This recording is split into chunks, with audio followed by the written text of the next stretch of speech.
We were taught at CIA that even though you might rationalize that the objective is within the authority or control of the most powerful person that controls an organization or the most powerful person that controls a company or a government, that in reality, the actual decision makers are 2, 3, sometimes many, many steps removed from that one senior leader. So whether you're talking about a president of a country or a CEO, this idea of looking at the people who are accessible rather than trying to beat your head against a wall, approaching the person who is not accessible.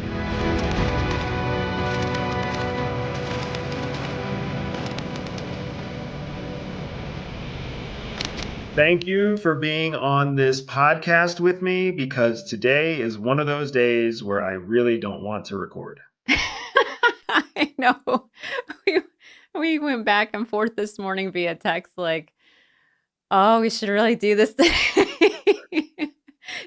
We're in different places, so it's like different things affecting us right now. So what makes today hard for you? Oh my gosh. So a couple of things. First, it is freezing cold here. I woke up and it's 9 degrees in New Mexico, where we are currently filming for the History Channel show.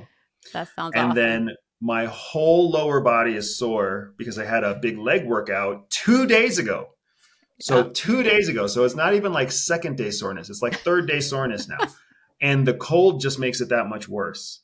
And Oh, then, oh yeah. And then it's like, and I had other calls this morning and other podcast interviews this morning. So even though it's, almost, it's a little bit afternoon, mountain time, yeah. I mean, I've been on a camera, I've talked my butt off, and my butt's sore, and I'm freezing cold. So those are all my complaints. Thank you for caring. Why don't, oh, you got some I real do problems care. on your side, huh?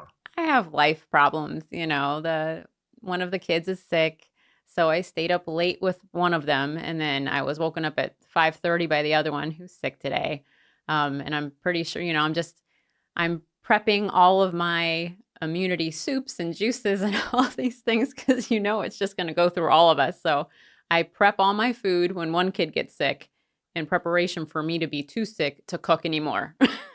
Oh, So, it's fine. you But put on such a strong face, man, because sick kids are hard. yeah, and it's funny. It's when they first come down with the symptoms, there's always this moment of like more than moments of anxiety where I'm like, oh my gosh, like the kids are sick. I have stuff to do. My nanny is going on vacation. Like I'm gonna be here by myself.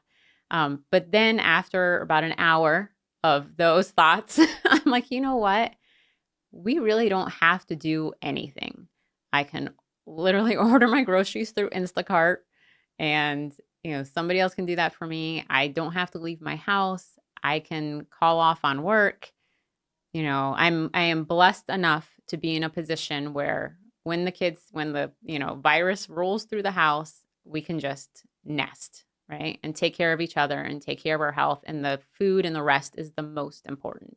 So, and then that makes me feel better because this is just a part of life, right? I mean, this is going around. I know so many people who have been sick in the last 2 weeks. Yeah, but I mean, what's interesting to me is we are blessed for sure. Yeah. And I know a lot of the folks out there who we work with and who are friends with and who work with us and who are friends with us, Hmm. they also will claim that they are also blessed, right? Everybody works very hard for the life that they have. Yeah. But for the vast majority of our peers, our friends, our family, the people that we really get along with well, they work hard to build a life for their family. Yeah. It's not like they're chasing fame or chasing career or chasing anything like that. Like they're very proud of their hard work, but they're doing it for someone else. They're doing it for the ones they love. Right. So when the ones you love end up being the ones that get hurt or get ignored or overlooked in Hmm. the process of you building your career, especially when they're sick, Yeah. like our son is sick right now. Hmm. I'm thousands of miles away, which is heart wrecking enough to me to be not there to help him. I also can't really help you. I mean, I saw him this morning on our video call this morning Yeah. because he was calling to you for help and I was talking to you, and I see his poor, sweaty face, and like you can Yeah. just see he's not happy. And my heart just broke because I want to be there for him Hmm. and I want to be there for you. And we're not the only parents who feel that way. And No. there's parents who have to go into work and leave behind one adult and a sick child, and there's Yeah. parents who are on the road. There's military parents Oh my who gosh. are Yeah. gone for months at a time. Mm-hmm. Yeah. So Yeah. I mean, the struggle is real, right? We all experience it. And so I just, I allow myself to have the moment of panic, but then I try to remind myself that this is something everybody goes through. We make it, just try to make the best decisions. I think I told you I was living hour by hour right now. Like, I'm in there checking on him every hour, taking his temperature, like just seeing how it goes. we'll see how this 1 hour goes of recording, huh? Yeah, exactly. Well, you look beautiful. I mean, Oh, thanks. you don't look like you're overwhelmed by a house in disarray right now. Yeah. Yeah. That's that's some just a hairbrush magic going on. This is not what I look And like you're about wearing 20 one of minutes my ago. favorite shirts too. Your shirt looks fantastic. I don't often get a chance to really like Yeah. appreciate some of our new designs. So that's pretty cool. We've Y- got to come up with a way of actually getting these out to people because people ask for the t-shirts all the Yeah. time. Yeah. And I think we're being very selfish just wearing them to ourselves. And it's funny. I was just thinking like it's cool. So I'm in Florida and it's cool enough now that I can wear these like 3/4 length shirts in the studio and it feels great. But I think when you sent me like a screenshot of your temperature this morning and it was like 11 degrees. And then I sent you a screenshot of mine and it was 71. It's like, oh, sorry. Yeah, we don't have everyday spy gear that we've created yet that can handle the 11 degrees outside. We've No. gotten pretty good. I think we're good to like 40 degrees, but Yeah. we've got to come up with an Arctic solution for our brand, my Yes. We need love. some like everyday spy adventure gear. That's what we Yeah. need. Oh, I like the way that Yes. sounds. You know, it's funny because we've been in discussions now as we've been preparing for the next year. Our Mm-hmm. company's growing quickly, and we've been in discussions with a couple of different people about how and where to expand. And we're Yeah. expanding in multiple different sectors, right? The corporate sector, formal education sector, Mm-hmm. as well as our existing kind of direct to consumer sector. And one thing that's kind of come up over and over again with the people that we are working with is the idea of kind of they want to rush to the top. They want to Mm. talk to like the biggest, most important decision maker and have it go in their favor, Mm-hmm. right? That's like you and I going direct to the top of whatever Mountain Hardware or Arcteryx or Patagonia, Mm-hmm. and then being like, "Hey, we want to have Everyday Spy Adventure Gear, Mister CEO of Patagonia, and we want you to bless it." Yeah. And it just doesn't work that way. We've had success with people partnering with us, but it has never been by jumping to the head of the line. Yeah. CIA believes that all people are born with a spy secret superpower. For some people, that means they can win deals. For others, they can spot liars. Some can even seduce lovers. I built a free 3-minute test to help reveal to you exactly what your secret hidden superpower is. All you have to do is click on the link in the description below, take the test, and start using your spy superpower to stay ahead of 99% of people. Yeah, it's funny because I've actually in the last 2 weeks had two separate conversations, two different people. They don't know each other, completely different topics, that we were discussing. And both of them brought up people like to ask me about targeting. And they were talking about, networking and targeting and, you know, people that they wanted to approach, but that were seemingly impossible to approach or to kind of bring onto their side. And the truth of the matter is that, in intelligence, like, you very rarely go for the top guy because they are unapproachable, right? I mean, they got into that position by playing a game, by being hawkish, right? So they're not going to be easily swayed.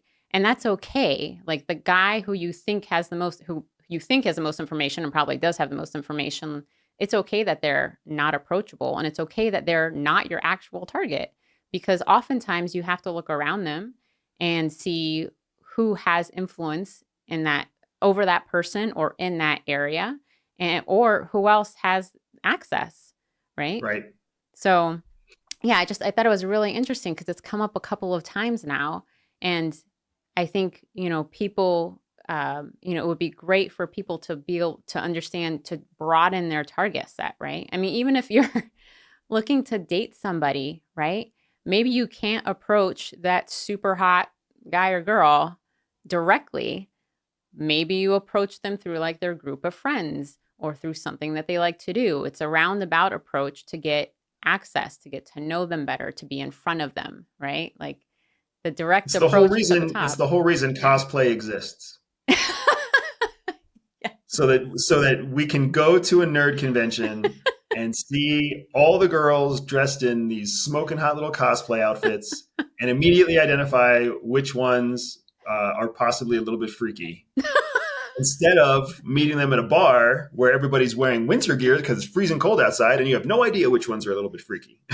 Well, so where are the ladies supposed to see these guys in their, in their revealing costumes? Because the cosplay costumes I've seen for guys are wicked, but like completely, I mean, those aren't their real muscles in those costumes. I'm just putting that out there.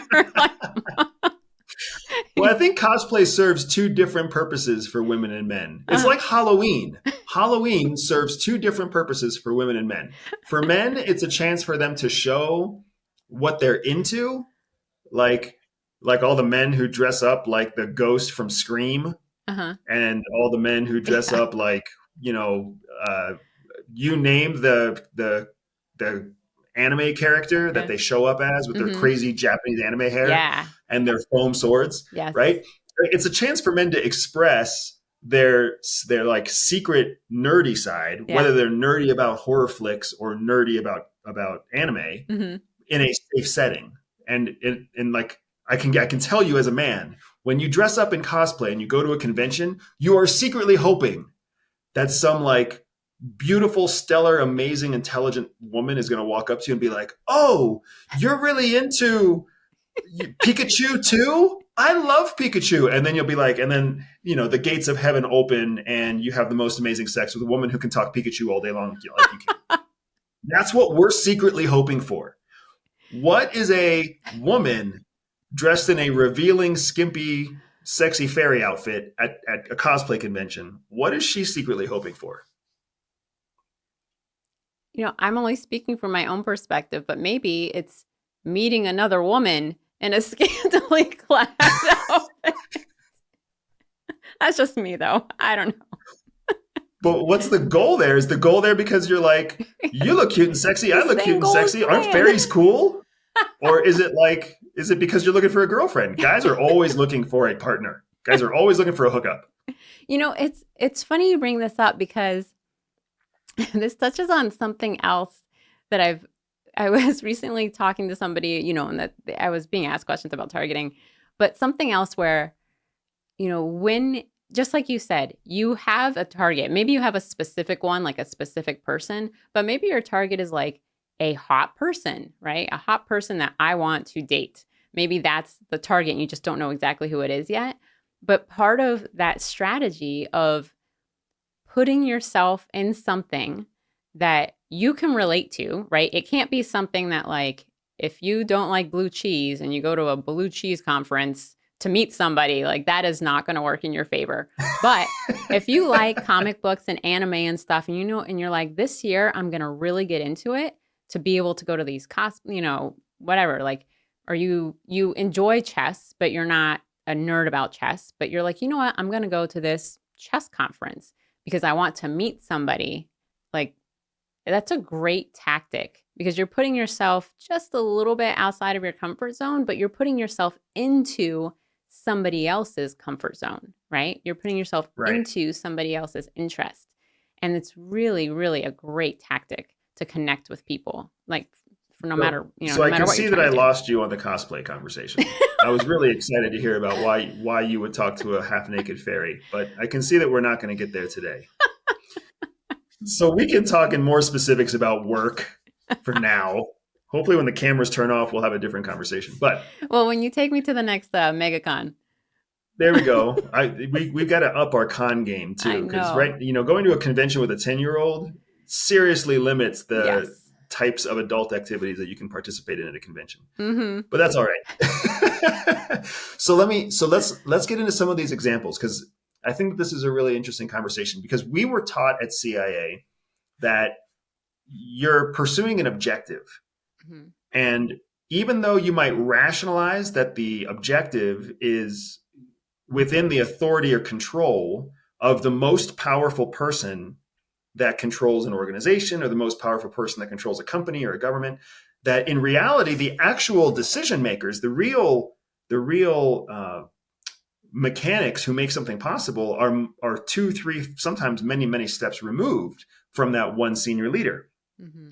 So whether you're talking about a president of a country or a CEO or the sheriff of a local police force, whatever it might be, it's always going to be difficult to reach that person. In many ways, the organization is intentionally built in a way where people can't reach that person, Mm-hmm. right? We're restructuring Everyday Spy specifically so that people can't reach me as the CEO without first going through a certain chain of command, right? So Right. I am being intentionally removed from certain levels to make sure that, an advertiser, an insurance salesman or whatever, that they can't find me directly. They have to go through our structure and submit a form and talk to the president and et cetera, et cetera. So one example that immediately jumps to mind for me is we are working on a book project with a major publisher, and as we were going through the skeleton outline of that book, the publisher immediately jumped on this specific topic. Yeah. And the editor representing the publisher was talking about this misnomer that's out there where people believe that like they have to go straight for the jugular and they have to go straight. Like if you want a promotion, you have to go straight for like your boss, or if you want to make a sale, you got to go straight to the person who's in charge of, the company or whatever else.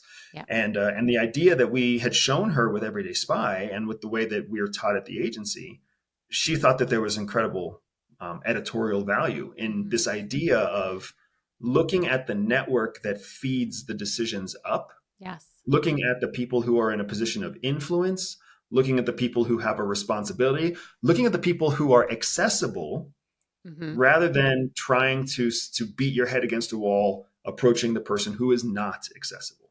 Right. And I think oftentimes, if it's career related in an office setting, I think oftentimes people are trying to shine the brightest for the top person. But the truth is, just like you said, you have to take a step back and look at the entire network and see, you have to get a sense first of who the players are, what their roles are, how influential or powerful, are the different people on the team and in your organization, because then you can target the right person, you can impress the right person, right? And there's something you talk about I think you've maybe in one of your podcasts before, you've talked about, being average, like you don't have to be the brightest shining star to get the attention. You can blend in and be the most reliable person for for your immediate boss, or the most reliable person for the person who has the most influence on your team. And that is going to get you further than trying to be a showboat for the top leader. Right. Yeah. There's an example that a specific example that comes to mind also. So Everyday Spy just signed an agreement with, going back to our Everyday Spy adventure gear. Mm-hmm. We just signed an agreement with a major clothing brand that does extreme weather gear. Nice. Right. Yeah. And we're still under NDA. We can't announce who they are yet, but we'll start sharing it, and you'll start getting gear from them, and I'll start getting gear from them, and many of the people that we work with will start getting gear from them. But it's a very exciting deal. All our podcasts outside, because you're going to make me put that gear to use. But the way that we got that deal was not by going to the CEO of the company, right? Not even close, right? The way that we got that deal was a low-level manager who was connected to another low-level manager who really liked what we stood for and what we share with the world. And they like our story and our brand and our image and everything like that. At that lowest level, they introduced me to the right decision maker who was one spot above them. So like in the hierarchy of corporate America, we're not even close to being in like the executive suite of characters. We're not even close to being in the senior division level of characters. We are literally a 2 or 3 steps removed from even just the director of marketing. Mm-hmm. But the right person with the right influence on the director of marketing, who has the right influence on, the director of whatever it might be, all the way up to the vice president and the president of the company, all the people who have to approve Mm-hmm. on partnering with a brand like ours, they all said yes, even though they didn't talk to me. The only person that talked to me was this lower level manager. And that's exactly what we're talking about when we explain that you don't want to go to the person that you think is the decision maker, right? Yeah. Because that person is often inaccessible. I couldn't get to the president of this clothing company if I wanted to, Mm-hmm. right? But by getting to a manager who has just enough influence in a specific sector that their influence flows up, Mm-hmm. now all of a sudden we've essentially gotten approval from 6 or 7 different decision makers without them ever actually talking to us. Yeah. And I think, when it comes to business and career, this is probably the most clearly applicable in those areas, but it can also be used personally as well, in relationships and with friends, with family. I just think about our relationship, and if somebody wanted to have a decision made in our household, who would they approach? Me or you? Or Or the the kids. kids, honestly, right? Like, I mean, if somebody took a snapshot of the how we relate to each other in our 4-person family, who would be the person that, has the most access to make a decision happen, right? And it probably depends on the decision also. But these are totally applicable in so many scenarios. There's a lot of families that are getting ready to have a Christmas, a Christmas gift opening day Yes. that's influenced by the advertisers who are advertising to their children Yep. on whatever, TV shows or streaming shows or game platforms where their kids are seeing those ads. Like there's going to be a lot of Pokemon gifts. There's going to be a lot of, I don't even know what else are our kids into right now? Pokemon, Minecraft, Deadpool, Legos. Legos. Yeah, I mean, we are literally, there are millions of families are going to be influenced because their kids were influenced. Yes. So Christmas will look like what the kids want it to look like because the kids were influenced by some sort of marketer or some sort of advertisement, right? So it's exactly what we're talking about. One of our close clients who works for a government organization came to us with a similar challenge, right? He was talking to you about that. Yeah, he works in I don't want to out him. So he works in a field where he tries to get contracts. He's kind of a middleman, and he tries to get contracts with different organizations for other people. And there was this one particular company that he was trying to get a contract with, and he was asking me, what's the best way to approach the leader, who is a woman, and she's just a hard ass, right? And I just can't see an end with her. And after talking about it for a while, I was like, well, who is she always with? Like, who's the second in command? Who's the decision? Like, she's the ultimate sign off, but who else has influence?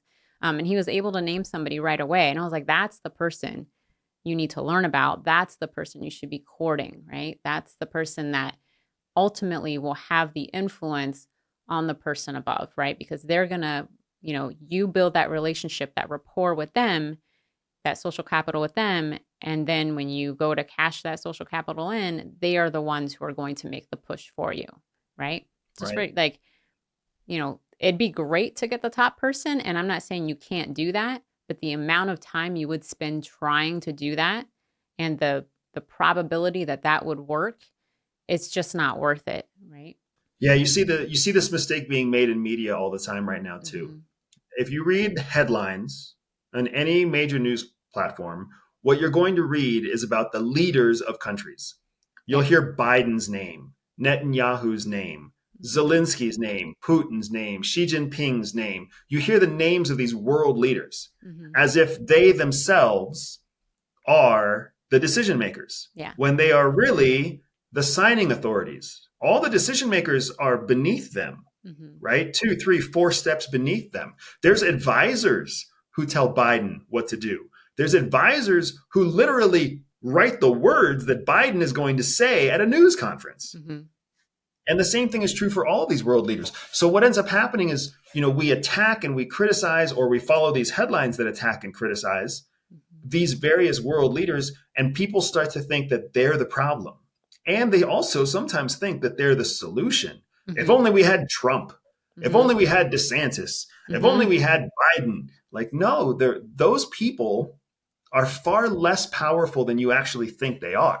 Yeah. And one of the things that's critical in any kind of foreign intelligence operation is understanding that if you want to influence someone at the senior level, Mm-hmm. you don't target them.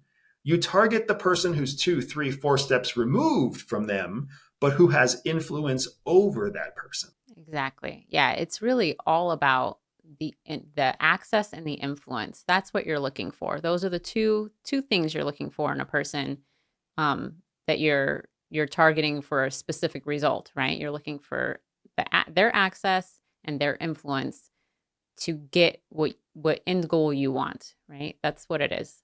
And the other thing that's interesting is a lot of times the people who are at those lower levels have points where they are also accessible. Yeah. Right? Those are people who carry vulnerabilities. Those are people who carry, Yes.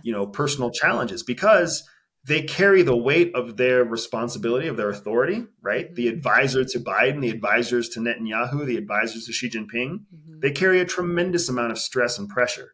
Yeah. But they don't carry any of the glory or the financial benefits or whatever else that come from being at the senior most position. Yeah. So they're always kind of stuck in that high stress situation where they have tons of demands and tons of vulnerabilities.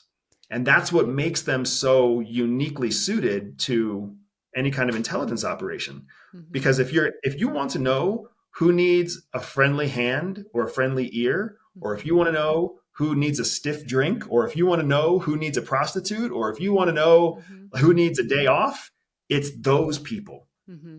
And if you can be the one that shows up with their preferred alcohol or their preferred body type or their preferred, vice, all of a sudden you'll make a friend very quickly with somebody who has a great deal of influence and very few friends. Yeah. And I mean, you can see, a really great example was just in the news, and we don't know a lot about the case yet, but the Department of State gentleman who was, who has been, a complaint has been filed against him for spying for Cuba for decades. And he's really interesting to look at because he manifests what we're talking about right now. He rose in the ranks of State Department, but he wasn't always an ambassador. He started out as a lower level person, and he's been, according to the complaint, he's been spying for Cuba for so long, decades, that he was very low level. When I was doing the math on his age, I think he was in his early 20s when he was approached, right? the beginning of his career. So he is the accessible person. He is the person that, and it's not clear yet whether whether ideology is what pushed him or whether there was something else in the beginning and maybe ideology came afterwards. But he was definitely at that vulnerable place very early in his career, and he was the right mix of person that they were able to groom him over the years. I was actually just reading, funny enough, I was reading a sci-fi novel named Hyperion, and it was the exact same story with one of the characters in the book. So this is age-old espionage, right? Age-old espionage. Somebody goes in at a lower level and works their way up, sacrificing, really, especially if they're ideologically driven, sacrificing along the way, supporting somebody who they really don't support because they're actively working against them at the same time. Yeah, what you're talking about here is the the gentleman who's recently making headlines, potentially because he could be the oldest, longest running espionage case against the United States ever, right? So 40 plus years of Yeah. service in the federal government, while suspected to be a Cuban mole the entire time, Mm-hmm. which is incredible, just an incredible streak, right? Mm-hmm. But, and, you know, all of the relevant parts about this conversation that talk about how he was junior when he was recruited and how he was ideologically, like, all of that aside, Mm-hmm. how freaking good are the Cubans Oh, yeah. at human intelligence? Nobody realizes it. Nobody ever talks about how good the Cubans are. Yes. The Cubans are so good at this because they're, as a country, they're basically broke.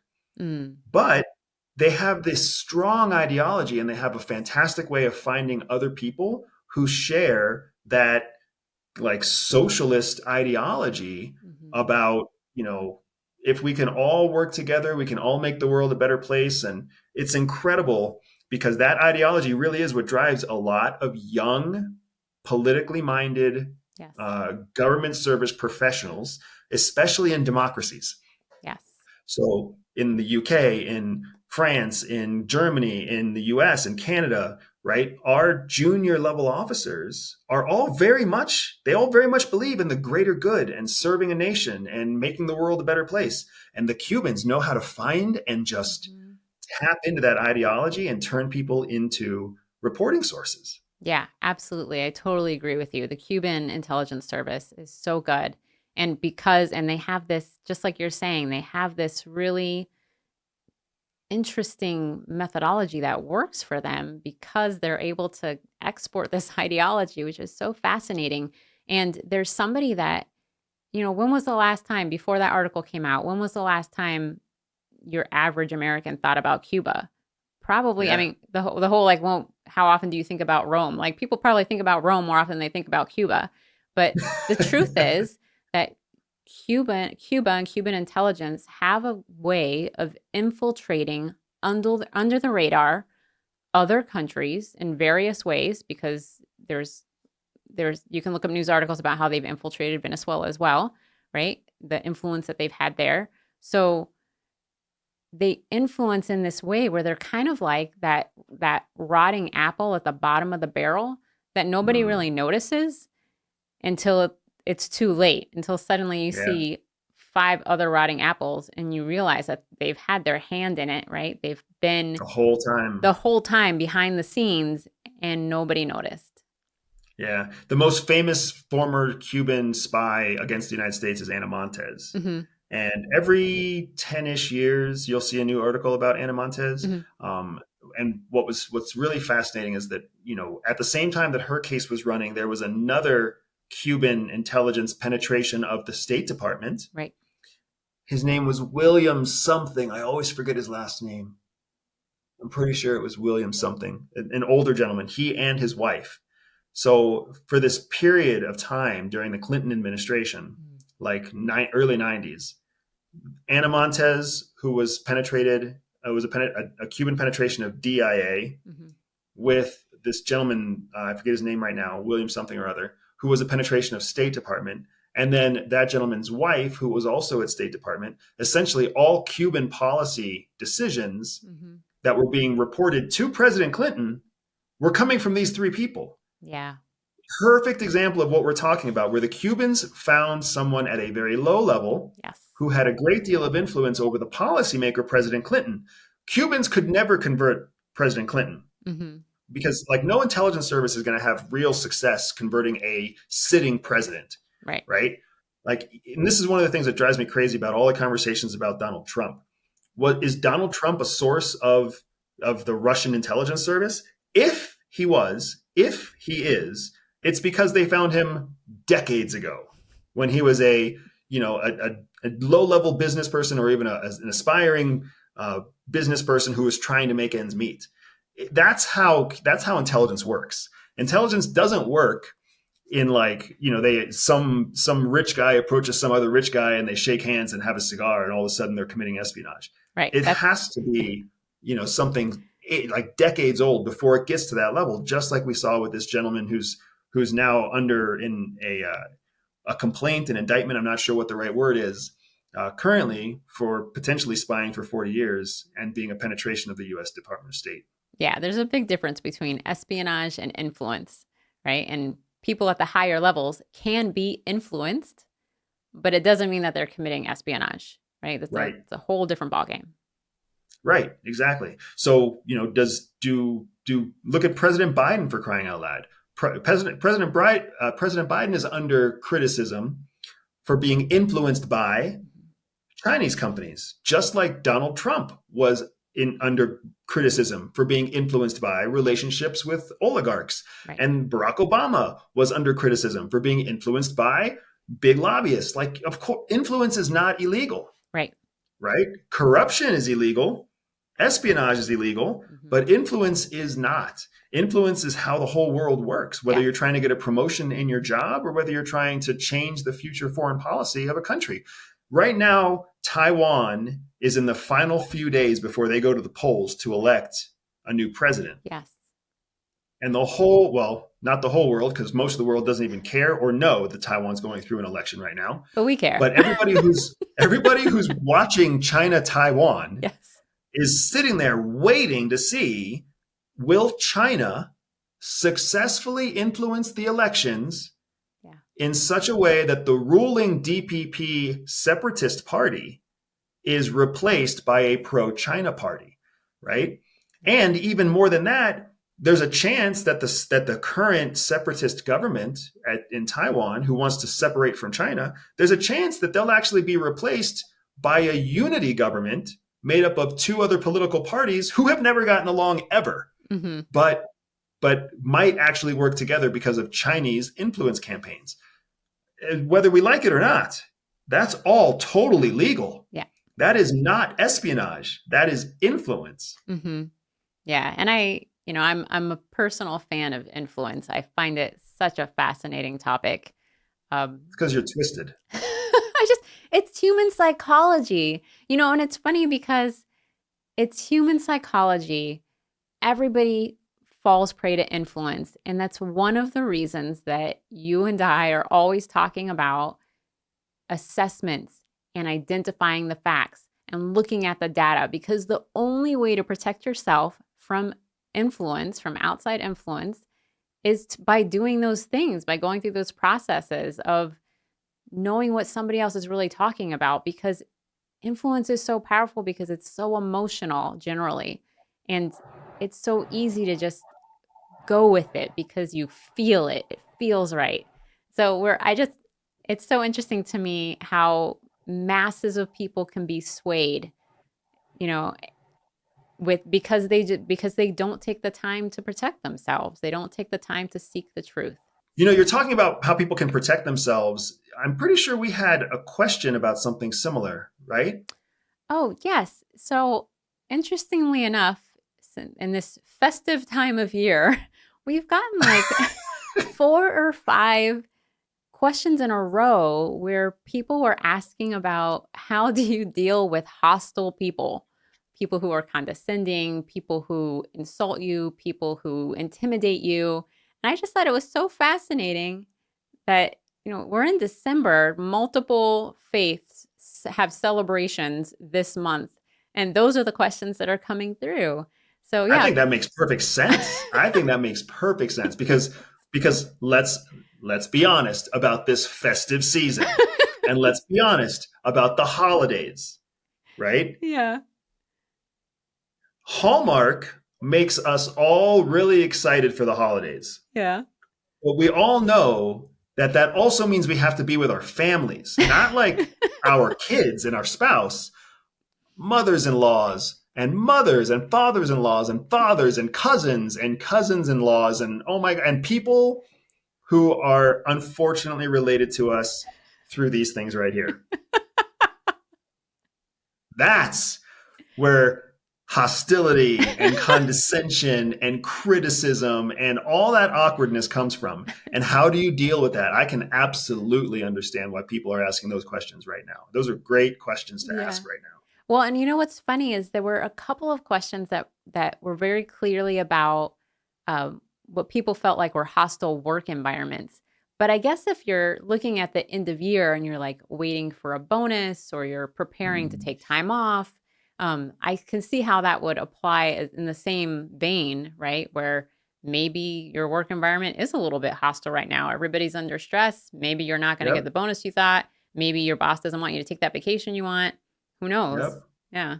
Yeah, it's true. So it's funny. So I'll give you a personal example Yeah. and partial answer to the question from my point of view right now. Uh-huh. So I'm on the road in a TV shoot, right? And what I learned that was really interesting and new to me is that TV shows are shot in large part by independent contractors. Mhm. So there's a production company, and that production company is a business, and that production company will hire a contractor to be the person who like creatively designs the TV show.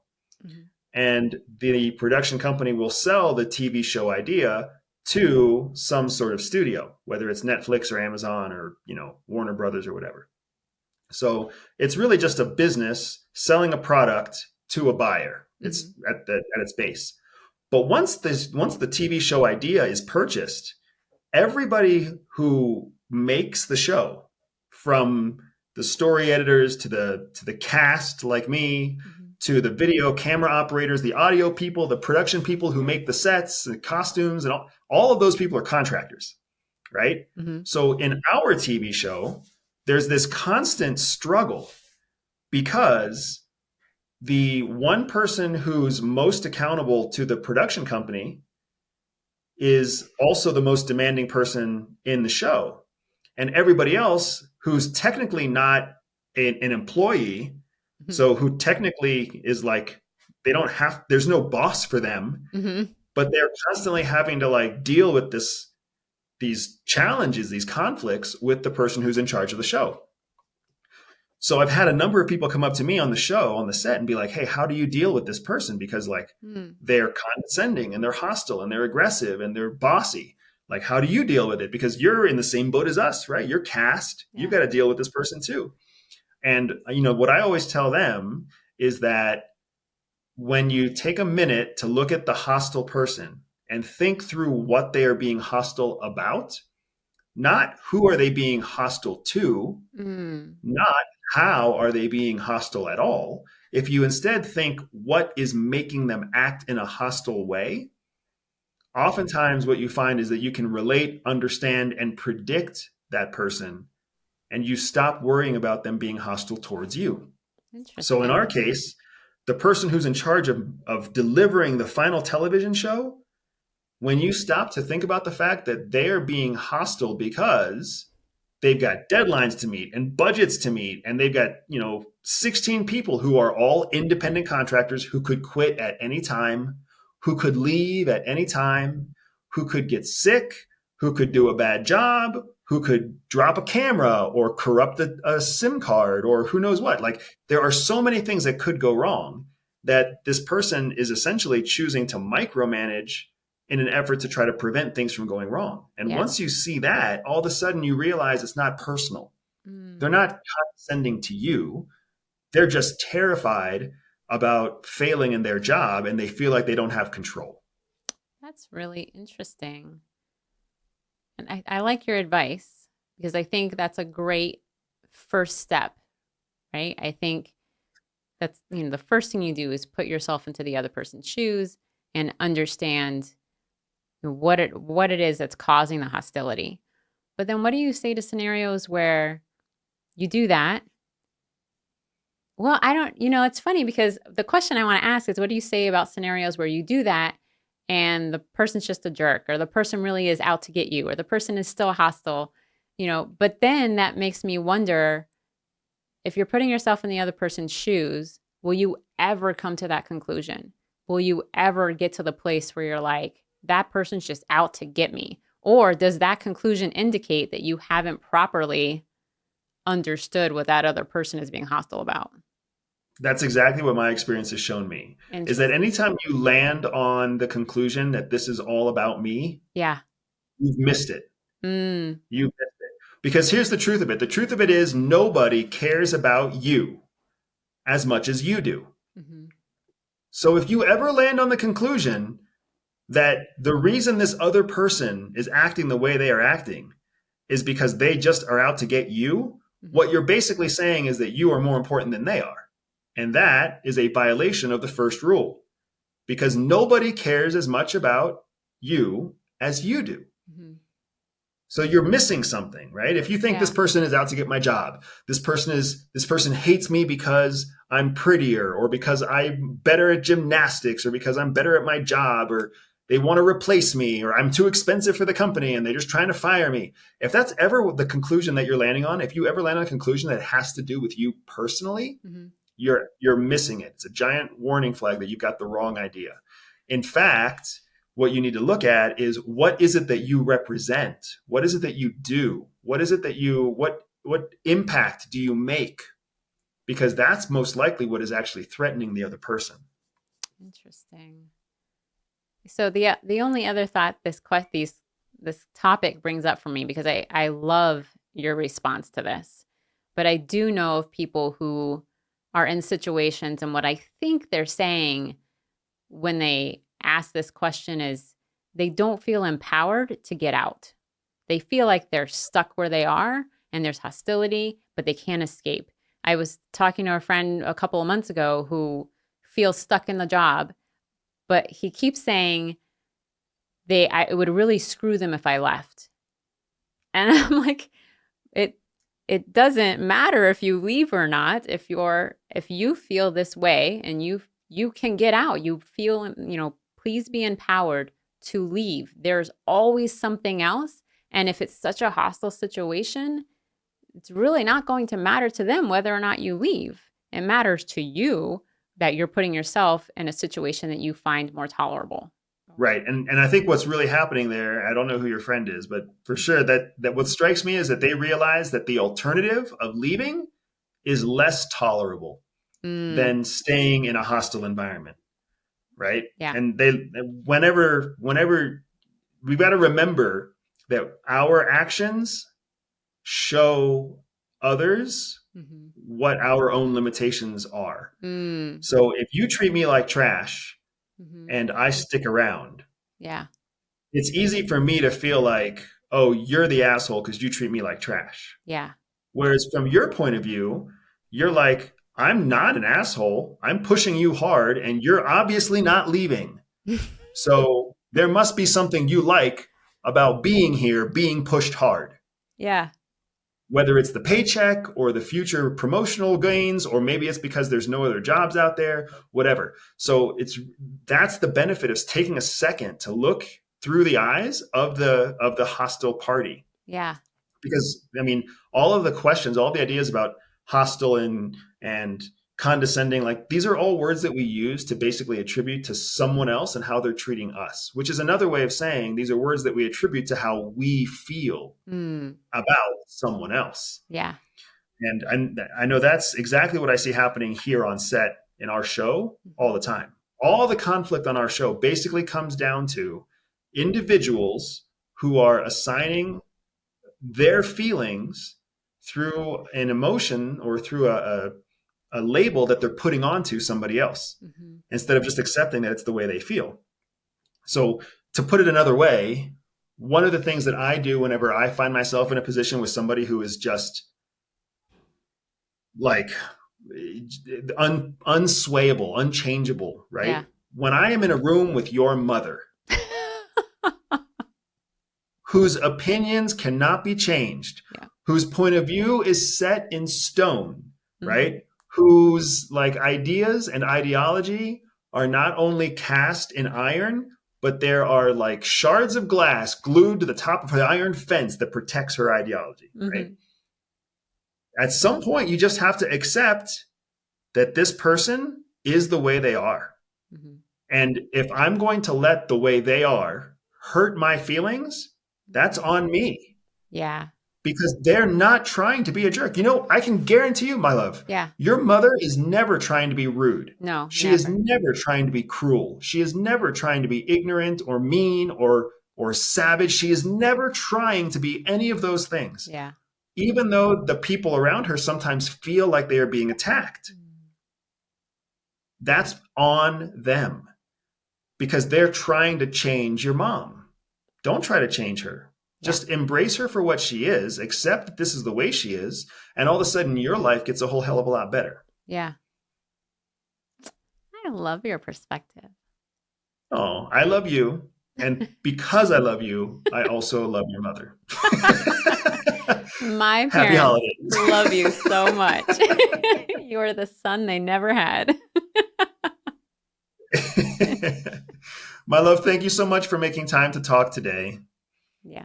And Thank I'm you, glad my that we took the risk, and even though we're both tired and low energy, we still made the time to talk and share it with everybody who watches along with us. Please go take care of the babies. I hope our son feels better soon. Mhm. It's not getting any warmer here, but I'll put on extra layers. Thank you. Yeah. Keep yourself warm and healthy so we can have a good Christmas.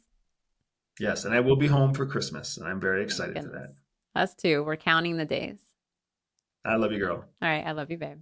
Thanks for joining us, everyone. We love sharing our stories with you. And if you want to share any of your holiday stories with us, we would love to see them. Put them down in the comments. Ask us more questions. We love engaging with you guys.